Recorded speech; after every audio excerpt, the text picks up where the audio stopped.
Welcome back to Mix Masala with TG. I am Tenzin Gopal, sound visual artist, and we have a very special speaker, Lina Vincent, with us, and all the way from Goa. We welcome you and a big namaste. So, Lina, nice meeting you here. Thank you for accepting this interaction for this session. And dear listeners, there might be some noises behind, so please adjust. Before we begin, my dear listeners, I would like to request you that this entire episode will be divided into two sessions, session 1 and session 2 with Lina.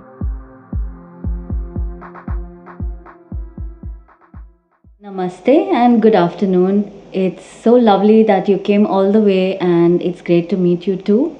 Um, uh, it's always wonderful to have conversations about different things, and considering that we are at a time when we are happily coming out of the pandemic and trying to explore different spaces, I think that there's lots to talk about. Since you mentioned pandemic, were you in Goa at that time? Yes, I was in Goa the entire time. I did travel a little bit in the second year of the pandemic, but in the beginning, it was really, I guess, an experience that everybody had jointly, but experienced also differently in an individual sense. In Goa, the isolation perhaps was more, but being a much more open space with less people here, I think that we were luckier than people in the larger cities. Definitely. Lockdown was happening and you were indoor, basically, you could not go out. Yeah, so that's what I meant by saying that we were still lucky, because despite the fact that we wouldn't really go out and mingle with people, at least we still had the space to wear a mask, step out onto the streets, and still be isolated, because we don't have to deal with huge crowds here, at least, because we're near the river. We still have an open space, we still have the sky and the fields and the hills nearby enough. So I think that that has been a hugely lucky thing for me. But there were many other things that became part of life at that time, like uh, trying to work, trying to shift entirely to an online mode, becoming well versed with technologies that were simply not familiar before that. So, like Abhay Sardesai mentioned at one point of time, we just became part of this split screen universe. We were these little flat faces distributed across these, devices. And for me, being slightly technophobic, I think that I went through a certain amount of anxiety. Yeah. But I'm over that now. Started this Insta chat. Yes, yes. So that also took place during this pandemic period, or was it after? No, absolutely. In fact, I, uh, I was, I opened two shows in March of 2020. One early March in Bombay, which was with the Piramal Museum, and one in mid March, which was just a few days before everything locked down, at Shrishti Gallery in Hyderabad. In fact, I almost got stuck in Hyderabad. But very luckily, the opening itself was cancelled because a certain policy came into place over there. We didn't even have the opening, and so I returned back to Goa early. And then within a couple of months, I felt that a lot of people whom I knew were also being hit by this entire feeling of isolation and mental blocks and creative blocks and enormous fear.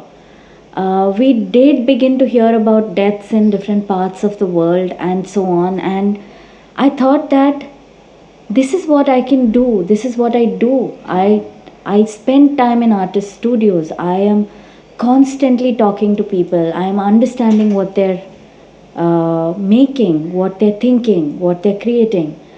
Why should I not continue with this? And it was a challenge for me because, like I said, I'm not a technologically oriented person, though I have learnt a lot now. But I took it as a challenge and I said, let me try doing these conversations so that I can still go on spending time with people, and perhaps I will be of assistance to those people as well.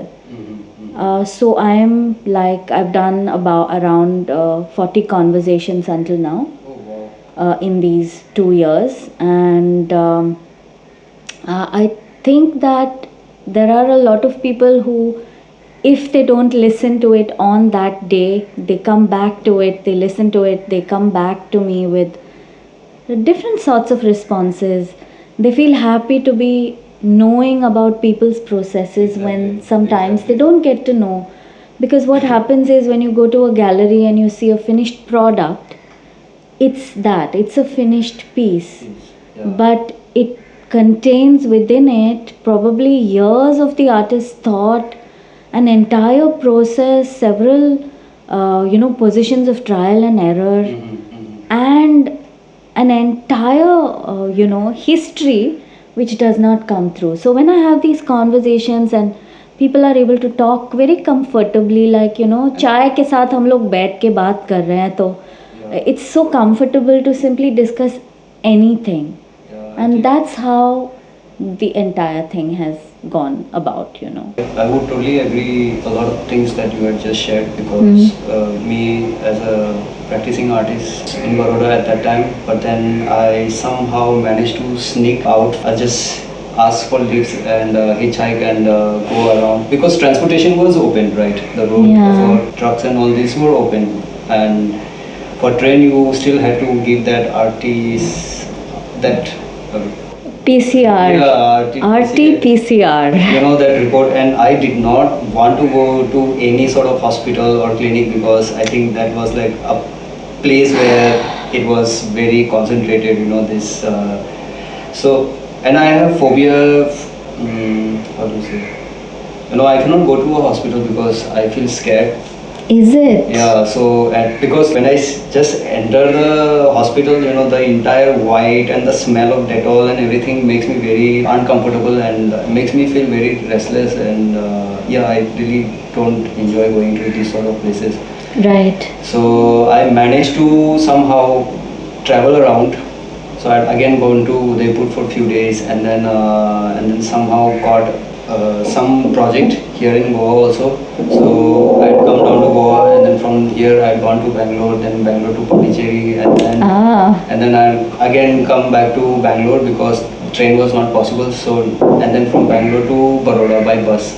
Right. And by that time, like the first phase had already ended, and then once I got caught by the cops, and they again asked me for this report, right? And I started saying like, hey, I'm an artist and I'm just documenting, the life outside and how it is and things like that. And finally, like they were, okay, you just now go to Baroda and get your shots, like, yes, vaccine shot. Yes. So, but for an artist, I think it was both good and bad. I'm not like talking in general terms, but for myself, because we usually are somewhat isolated. Yeah, isolated, right? We enjoy our isolated space, and but then it's very strange, like to see everyone just in their home, and a lot of problems there. But then I think a lot of the artists, they took advantage of this in terms of also learning new things. And similar with me also, like how technology, you got in touch with the technology, you started knowing more about the possibilities. Yes. And at that time I was doing a fellowship program from in Bangalore. There's an organization, Be Fantastic. So they were doing something with tech and climate fellowship, which was like for 6 months, I think, and we did a lot of crazy things. So I got introduced to coding, technology, and suddenly like this entire new space of what I can do in the digital space opened up, and ever since I've been doing a lot more work there. Yeah, but I must interrupt you here and say that I think one of the greatest realizations of this period for all of us artists and people who are in the upper ranges of the cultural world is that we are privileged. Yeah, We are privileged to even have access to those technologies. Exactly. We are privileged to make these choices of moving around when we wanted to rather than when we were forced to. Yes. And during the first round, I joined the helpline here in Goa for COVID, and as we all know, there were a huge number of laborers traveling across India trying to reach their homes, and I spoke to probably around more than 150 different persons because that is what we were doing. We were trying to fill up lists of names and numbers and people and where they had to go and how to allow them to even take advantage of the facilities that the government was offering. But unfortunately, a majority of these people don't even have any identification. They don't have an Aadhaar card. They don't have a paper to identify that they are living in this place. Or so there were 25 questions in each survey, and many of them we had to make decisions on our own because they did not have answers. All they were saying is, madam हमको घर जाना है, हमको घर जाना है, कोई नहीं है वहाँ पे, हम लोग क्या करेंगे, हमारे पास पैसे नहीं है, हम कैसे जाएं? So you know. So was it this time when all the workers they were like trying to go back to their? Go back, yes. Yeah. There is a huge labor population in Goa, which is from Bihar, Uttarakhand, Chhattisgarh, also Andhra Pradesh and Karnataka. And because I speak Telugu, Kannada, a little bit of Tamil, also Hindi fluently, I was able to contribute this as my part of whatever was going on. And in such a situation you begin to think that creating art or curation at that point, I have to say that because my work is curation at that point was not something important at all. It did not feature in what I felt that I should be doing at that point of time. It really became a pressing need to be of other service to humanity at that point of time. And I did have lots of conversations with artists too, because I was treating them also as part of that same society and same humanity that I was a part of. But the making of art was not crucial at that point of time. I did do a lot of writing, and one of the side effects of this isolation for me as well is that I began to create art myself again. Alright. Otherwise it's sporadic. I draw and paint sometimes. So what we'll do is now we'll rewind everything. Maybe we'll talk a little bit more about your past. Background. Background. And maybe some events in your past that has led you to make a decision or choose this field, and how it came to be, like us concise, like a small summary sort of you can share, because Alright. I'm also meeting you for the first time and we are actually speaking to each other also for the first time, and Yes. so it will be very like interesting for everyone, I think. Alright, so yes, I'll try to be as Because you mentioned, concise. Telugu, Kannada, Tamil also, So I think where is all this coming from, Yeah, so it's quite interesting because my dad was in the Geological Survey of India. Okay. So when it's a government oriented job, you get posted in different parts of India. So that is a sort of place where I grew up in these multicultural zones. You were Shifting from city to city, and also my dad is a Telugu from Tamil Nadu. He's an Iyer, and my mom is a Mangalorean. Okay. And though my mother tongue is Konkani, I don't speak it. I speak all the other languages because of living in different cities. But this sort of multicultural period of growing up is what I think gave me also a great interest in culture, a great interest in different sorts of people, places, visual languages, Yeah, you I know. mean, geographical means like were you always in touch with like maps and things like that, or was it more of a like going out in the nature and doing stuff? Yes, I think that nature was a huge part of my journey. But I cannot say anything, I cannot pinpoint anything specific. It was natural because that's the way we grew up. And because my dad and I was, in fact, I came at the fag end of my dad's career because I'm the youngest of four siblings. And my siblings actually have traveled much more than me. I myself finished my education in 5 different schools, but my elder siblings, they have also not gone to school in a couple of years when my dad was posted in the middle of the jungle in Bihar, or traveled to Iraq, where in fact I was born. So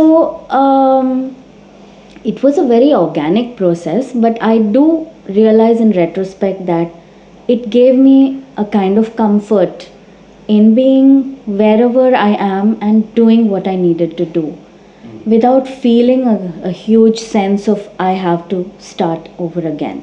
I can make friends very easily. I feel very comfortable with whoever I am with, and I feel that I think it's reciprocated quite a lot because people do feel comfortable talking to me or being with me wherever I That's am. why you also enjoy moving, traveling here and there because it's been there since Yeah. your childhood, and there are some Yes. certain people like that, and then there's some people like us, I guess, who like to move Yes. around.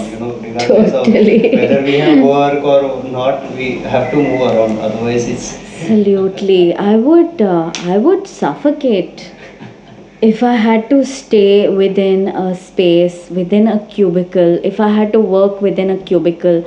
And this is with due respect to everybody who chooses that and who does that on an everyday basis. It's not a criticism, it's just that it would not suit me. And so, right from the very start, I think I had an orientation towards art.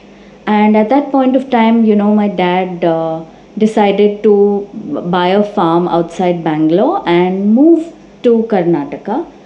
And it so happened that someone said, there's a wonderful college called Chitrakala Parishad here. She has a talent. Why don't you go have a look? So, I had just completed my standard 10, and it was a choice at that point of time to directly join a professional course okay. without 11th and 12th. Oh, So, we went there and it seemed good enough. I was pretty okay at sketching and things like that. But to be on the safe side, I did get into Mount Carmel College as well. okay. And until the lists came out, I was studying at Mount Carmel College. I did 2 months of history and psychology without buying my books. Okay. So the lists came out, and whatever, I came in some second list and something, but I joined the college. After my foundation, where it was great fun, we had a lot of learning from seniors, and I have to say that we had a lot of wonderful seniors, people who I think at this point of time I know that they inspired me then. There were people like Ranjini Shettar, Srinivas Prasad, Biju Jose, Krishnaraj Chonat. I mean, I could name a large number. Keshava, who unfortunately we lost in these last couple of years. A lot of seniors who made a huge impression in the way they were and the way they worked right at that point of time. So, what was your like point when you reached the college, the art college that you joined? And what were like first? Was it surprising for you, or did you feel like ye kya hai or something?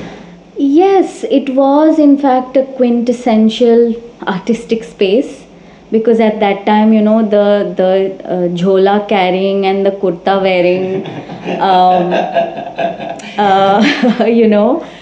stereotype of the artist Yeah. was very real, and I came in direct contact with that, you know. And CKP was a place which is, it has changed a lot in these 25 years, but at that point of time it was this romantic space with a lot of trees and this wonderful sunken space where all the students used to sit and chat and have chai and smoke, and it was beautiful. And we had these staircases leading to nowhere where we would simply gather, and it was very magical. And for me, of course, I was very keen on the art and the practice and the reading, but I know lots of people who were my peers were not doing anything. We also had a huge, a long period when all the teachers went on strike because of some issue with the government, university policies. So we were drifting happily for a year, and I would work very conscientiously, I would say, and a lot of people knew that I was quite serious. But I also had enormously fun times because we would go on picnics.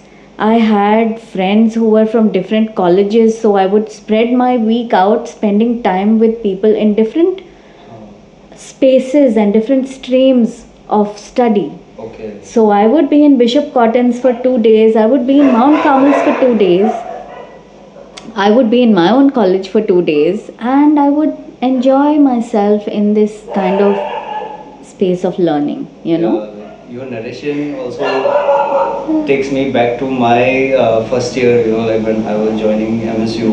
At Okay. that time, so I joined like 2013, I think it was. And yeah, during that time, the faculty was still, what you say, if you look at it now, it's very modernized, right?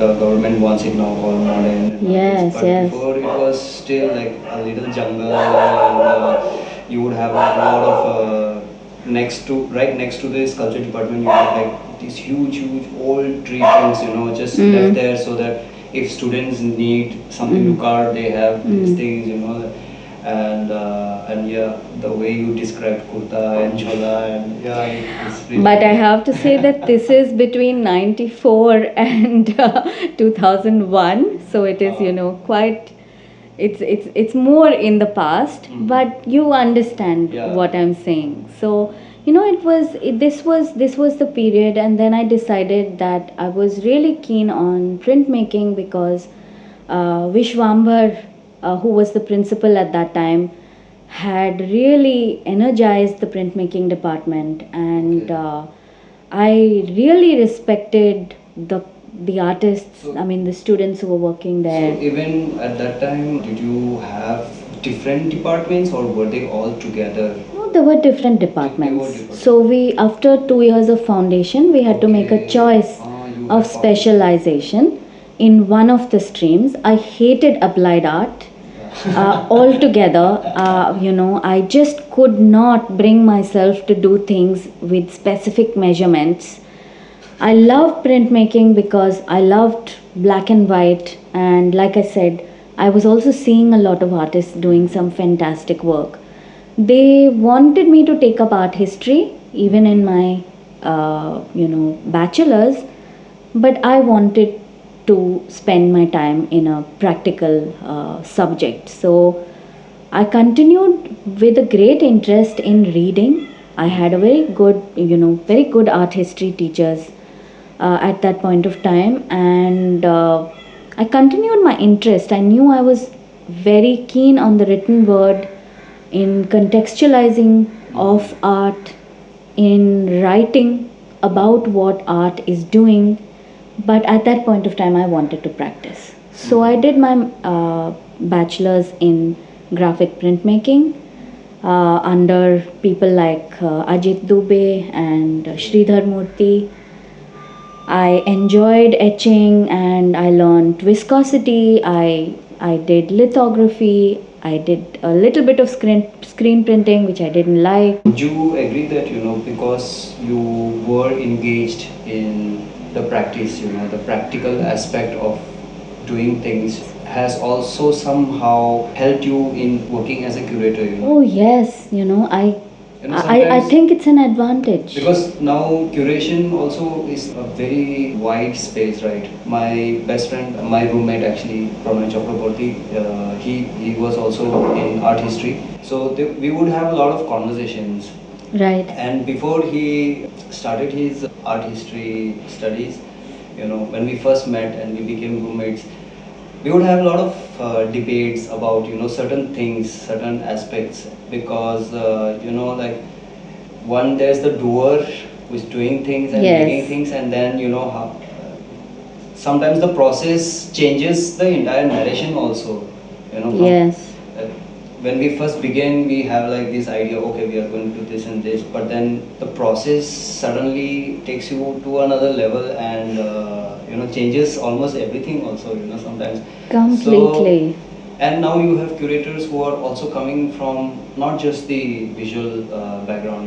You have architects coming in also. Yes. You have literature people coming also Yes. in, and so maybe you can speak a little bit about how your practice and now what you're doing, how it's going along like together. And dear listeners, with this we conclude the first session with Lena Vincent. I hope that you got a lot of new ideas about how artists can branch out into doing other various things also.